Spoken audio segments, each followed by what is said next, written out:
Coach, for the first time in the playoff history, will a two-loss team make the playoffs?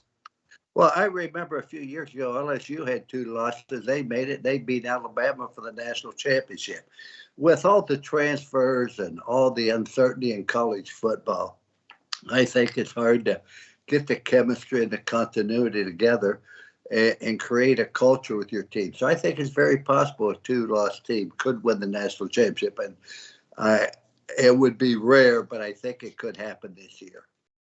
Coach, with Florida State struggling not only this year, but last year and the previous year, they're 0-4 right now. Will they ever be an elite program, an elite team again? Oh, I absolutely think they should, Mark. Let's remember this. They were a very elite team under Bobby Bowden.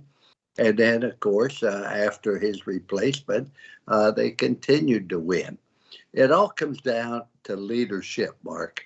If you have the right leadership, you're going to build a winning team. You look at Alabama after Bear Bryant. They struggled for many, many years. Then they hired Nick Saban. Now they've won like 7 championships in a row. The school has the facilities. They were an elite program at one time. They have the alumni. And as long as the school doesn't say we want to change our approach to de-emphasize athletics, they definitely will be back. Maybe the Neville is the leader they need. I don't know. But leadership is what determines whether you're an elite team or not.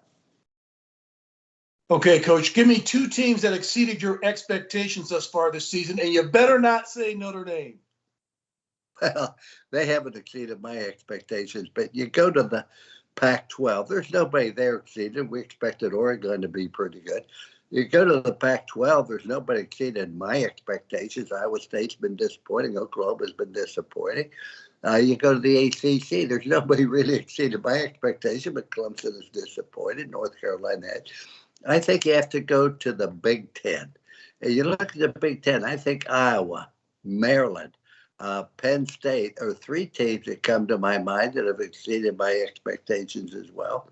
I think in addition to that, when you look at the various conferences, yeah, there are some teams that have been surprising, but not as many that have been as disappointing this year, Mark. We've had more disappointments than we've had pleasant surprises. I can't believe you didn't say the Arkansas Razorbacks. You coached them to an Orange Bowl. Mark, I'm sorry. I didn't get to the other conference, the SEC. When you go to the SEC now, the 2 conferences, the Big Ten and the SEC, you have to look at Arkansas. You have to look at Ole Miss. I think their defense is much better than I anticipated. Of course, we felt that Georgia and Alabama would be very, very strong. So those are the only 2 conferences. And thank you for bringing the SEC to my attention, Mark.